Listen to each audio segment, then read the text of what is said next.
Hello and welcome to MEF and a special chat we're having today with Jon Prideaux, the CEO of Boku. Hello, Jon.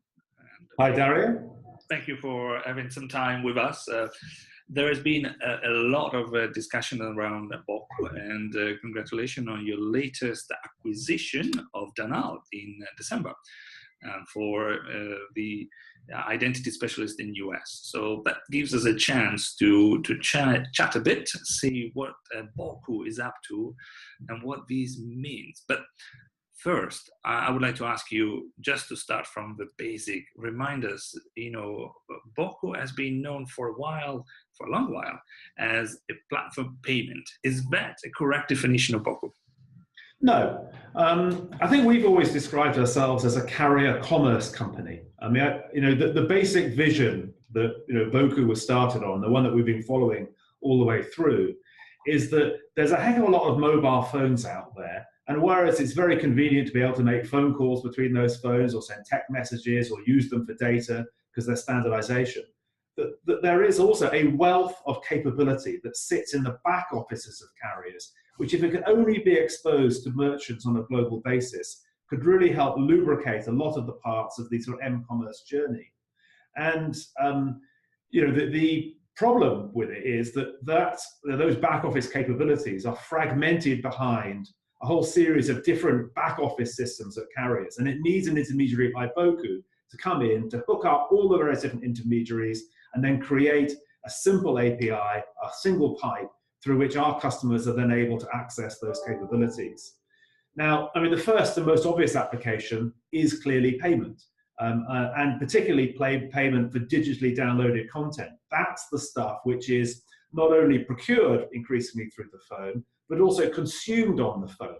And in particular, it's the one where, given the price that applies to direct carrier billing, which is uncompetitive price-wise against other forms of payment, the reason it becomes competitive and relevant for the large app stores, for the console manufacturers, for the streaming music, for streaming video, and so on, the reason those guys want to use it is that they have noticed that the friction-free experience that we can deliver means that they acquire new paying users. And so for digitally downloaded content, coming to Boku is an expensive way of moving money from consumers, but it's a cheap way of acquiring new users. And I guess more than that, we've also been able to discover that not only can we acquire users for these platforms more cost effectively than other means through the use of direct carrier billing, but also we're able to put in place techniques that make sure that they stick around for longer. We can retain them for longer. One example of that would be that phone numbers don't expire, whereas cards do. And every time a card expires, it's a way for a payment connection to be broken. The fact that your phone number doesn't expire means that perhaps that subscriber is going to hang around for longer. And you also have the capability of doing a prompted retry. So all of these things are ways in which we can position ourselves, if you like. What we do is payments, but what the job we're performing for our digital customers is really connecting up back offices, giving them access to consumers and helping them to recruit and retain users. Now, it was never our vision to stop at just simply a direct carrier billing application. We always wanted to be able to go beyond, because only 5% of the world's e-commerce transactions are for digitally downloaded content. Okay, they're growing very fast, and we still see the DCB part of our business with a real pipeline of really aggressive growth. We posted more than 100% growth in sales value in the course of the last 12 months, as you may have seen when we published our trading update. And we still, and that growth has come from the implementations that we did in the preceding 2 years as they mature. Now, we have implemented perhaps more connections than ever before in the last year. So that creates a predictable pipeline of growth for us going into the future. The reason why we wanted to take the next step on our journey to fulfilling our vision of carrier commerce is really, as much as anything, a financial one. We're generating enough cash to be able to invest into the new business to do the same trick again. And certainly identity seemed to be a wonderful space to go into. Great. Can you then tell us a bit more of what do you think the future of the total ecosystem that means? You know, you got payment, identity, are they merging? What's going to happen in future out there with the two different services? I think there's a Venn diagram, if you like, where sort of payment and identity overlap. And that remains the customers, at least for in the carrier commerce space, which is around digitally downloaded content. And as I say, the fact of the matter is that for payment and buying stuff and charging it to your phone bill turns out to be a very expensive way of being able to make a payment in comparison to bank-based instruments. And so you have to do something else on top. You have to be able to demonstrate to your customer you're helping them to acquire new users and that those new users will stick around for longer if you're going to justify the premium price that's charged. And of course, we can justify that premium price within the digitally downloaded content sector. But more than that, those customers also want quality. And we found that whether it's trying to prevent trial abuse, where somebody will sign up for the same free trial on numerous occasions, whether it's about making it really, really simple to register, that part or those features of identity to do with simplifying the sign-up journey were not just relevant to instances where you paid. They were also relevant to other organizations. Anyone else who has an introductory offer doesn't want somebody abusing it. Everybody else who needs to validate a phone number can take advantage of the fact that your phone company knows what your phone number is, and you don't have to faff about sending text messages that potentially are vulnerable. And so in some respects, identity can cover a much larger proportion, in principle, all electronic transactions, whereas the payment piece of it can only account for about 5% of transactions. And it's our vision here that we're going to try to take identity to a much wider set of customers than exists today. And as I say, the broad applications are partly around registration and simplifying the process of enrolling for a new service, and it's partly about fraud. It's partly about the fact that here are a unique set of signals that carriers have. I mean, as the world has moved from essentially a PC, computing paradigm to a computing paradigm which is based around mobile devices, the sort of assumptions that you made about how you enrolled for services, how you undertook fraud control services, need also to evolve. I mean, a very, very simple example, in the PC environment, your index of identity for most online services is your email address. Well, for many of the people who have mobile phones, who had a mobile first experience, they don't message with emails, they'll message with WhatsApp or WeChat or Facebook Messenger. And perhaps the index of identity for them has to be the phone number. And it is the carriers who are uniquely placed to be able to provide lubricant to the friction. I mean, it's perhaps a commonplace to say that it's inconvenient to be able to have to type in all the digits on your phone number. But the very fact of having that interface and shows that removing friction in the computing paradigm, which is smartphones, is absolutely critical. And the fact that the carrier knows your phone number, knows something about the device, knows something about you as an individual, are all tools that we can bring in to removing friction from m-commerce more generally. And we see this move, this vision as being something no longer is just applied to digitally downloaded content, but has the chance of going across all transactions, all merchant sectors. And I can talk a bit more about how Danal can help us that, if you'd like me to. Well, that's exactly. How does Danal help you with delivering this vision? So what was exciting for us about Danal was that they came with a ready-made package of customers, like Western Union and MoneyGram, like PayPal and Stripe, organizations, and Square, organizations that are in payments or in money transfers. There are banking customers. The US government uses Danal services. I should now say sort of Boku identity. So the Boku identity proposition is already providing services to other payment types, supporting money transfers around the world, supporting sort of on-demand services of various types, supporting governments, really takes us across the whole range of different transaction types from the get-go. And yet, as things stand, those services are predominantly delivered in the US market. And if there's one thing that Boku has been able to do, it is being about identifying merchant needs and then rolling them out at scale. I mean, we have become the largest direct carrier billing player because we recognize that for this payment method to be sensible and to be relevant to the large digital customers who are, the large digital players who are our customers, we have to provide them with a global service. And so we could roll out broadly and to have a platform that worked at scale. So we have the largest number of engineers deployed on this, and we are able to deliver the broadest range of services to our customers. And yet, due to the wonders of platform economics, we can do that at what is essentially the lowest transaction cost, because there's so many more transactions going through our platform. Getting to that same level of global scale means that we'll have to build out our supply of carrier connections, not just in the US and Canada and in the UK, which is where Boku Identity, formerly Danal, has those connections, but to roll those out across the rest of Europe and through Asia, so that we can serve these global companies with this type of identity, simple enrollment, and anti-fraud services that they demand.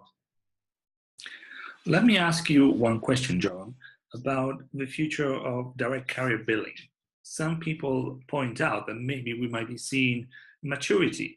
Is that what you expect, or do you expect more growth in direct carrier billing? We expect a lot more growth in direct carrier billing. And it's worth just sort of segmenting out why we think so. I mean, the first and most obvious reason, and it's probably worth stating it bluntly, is that we've picked the right customers to work with. I mean, you can talk about some other people who were involved with carrier billing in one way, shape, or form. They went with the wrong type of merchants that were perhaps text-based payments or what have you. And these are obviously falling away as the world moves towards apps. We have selected to work with the world's largest app stores, the world's largest music streaming services, the world's largest video streaming services, console games, all of which are beneficiaries of a secular trend of growth. And that growth essentially is people don't buy CDs or watch DVDs anymore. They don't play games on boards or PCs. They buy them through app stores. And that leads to at least an 18% CAGR going off into the foreseeable future. But that's only the start. What the real growth that's driving Boku's business comes from, there are two factors. That of greater distribution. We lit up more new connections last year than we had done in previous years of our most advanced technology, what we call Boku Account. And that most advanced technology is one that doesn't give you all its volume in one go. I mean, you might light up a new carrier in a particular country for an app store, but it's not like the next day that every customer of that telco immediately signs up and registers their phone number as the way to pay. No, that's a process that gradually evolves over a couple of years. And so the fact that we've done all these implementations in 2018, they will continue to give us growth into 2019 and 2020. One of the things that we said when we went public and investors liked about our business model is that having hundreds of different connections across dozens of different merchants gives a high degree of predictability to our growth and a great sort of telescope. And when we look down that telescope, we continue to see increased growth. The baseline being the growth in digitally downloaded content, and then driven by distribution and maturity within that distribution that takes us out for, shall we say, the foreseeable future. So we are in no sense seeing any end to the extraordinary level of growth that we've seen. I mean, that's not to say that the law of large numbers doesn't come into effect. I mean, you can't carry on doubling forever. I mean, you then got the wise man with the king and the chessboard and the grains of rice, and we're not going to fall into that trap. But in terms of absolute levels of growth, I think that having posted total transaction volume of in excess of $3.5 billion in 2018, which was an increase of more than 100%, we would expect to continue to grow in the same sort of absolute rate as we look forward into the future, as our payment method becomes used more and more in merchant sectors where people are spending more and more. Let me ask you one more question. And here, I think I need your thinking cap and probably your crystal ball to answer as well. But we have seen a very dramatic change in the regulatory framework for data, which is, after all, it's a lubricant that makes everything happening here. And personal data specifically is under the scrutiny. We've seen a 50 million euro fine for Google only a few weeks ago, and Facebook in France and Facebook in Germany being told that they cannot cross-reference their personal data across parties. So a lot of different discussions are happening there. How do you think that Boku can play a part, and if you want, the mobile industry can play a part in this personal data economy to make sure that we still have our services, but we respect the regulations and the customer's point of view of making their data secure and private? Is there a magic answer there waiting for being discovered? I mean, no, I don't think there's a magic answer, to a significant extent, the tech clash is a reality. I mean, there's a whole series of reasons why the tech clash will be multiplied. I mean, it suits regulators, it suits the media that report on regulators, because the advertising revenues that have been taken by sort of Google and Facebook are clearly inimical to the interests of many of the people reporting on the story. But that said, I mean, there's a real problem here, and let's be clear about it. People don't like being bombarded with ads based on some stupid algorithm that they've never heard of, just because they happen to search for something at one time in their life that on a completely irrelevant other site, more ads, hit them, at a later point. It feels creepy. It doesn't pass the kind of sort of sniff test for individuals, and people feel uncomfortable about it. I think a very significant part of this whole problem is not so much a problem of data as a problem of advertising, that people feel exploited and surveilled. And that's not a feeling that's good. And so from Boku's perspective, we have definitely eschewed getting into sort of ad tech. I mean, in some respects, I think the whole ads area is somewhat toxic for those type of reasons. I think it's almost to invite extra regulation because it is creepy. But there's another side to this equation too. And it's a continuation of a trend that has continued for some time. I mean, arguably centuries, but definitely for decades, where people have been trading their privacy for a degree of convenience. People like convenience. If you give people two paths, they'll take the simpler one. But I think that's critically the point. It's about consent. It's about the consumer actively choosing to be able to allow, in this particular interaction, their data that they happen to know is stored somewhere to be used to simplify their life. And so if it's hardly a revelation that your phone number is known by your telco. So wouldn't it just be kind of simpler for the telco just to tell you? It's hardly a revelation, that type of information. And if the customer is able to be in control of that interaction, and it's more transactional rather than being stored in these great sort of data warehouses in the cloud, I think that we can strike the right balance. And that's the balance that we try to set with Boku and its services. I mean, essentially, the reason why our customers, the merchants, are able to recruit new users is we make their prospects' life simpler. You can enroll with a single tap. We make the process of preventing fraud simpler. We improve customer quality. All of these things somehow are for the public good. And the one area that I do think is problematical is creating sort of huge databases, mashing them up, and then using it to sell back to people stuff they never knew they wanted, and then claiming that they consented because they ticked the box on some terms and conditions that they never really looked at. And this is the sort of the problem that the tech lash and the regulators are responding to. And I think we just have to be more straightforward. There has to be a consumer benefit. It has to be for, in the interest of the consumer in terms of convenience, if you want to be able to utilize their data. And that also can provide benefits for merchants. They can sell more stuff if you can take friction out of the interaction. And that's very much our vision of these issues, that there has to be benefits to all parties, not just to those that store data or use it to bombard you with unsolicited or maybe even not fully consented marketing messages. Thank you, John. and it's been a pleasure to have you here. I'm sure we'll speak again soon with Boku and with you. See you soon. Okay, thanks, Dario. Pleasure to talk to you too.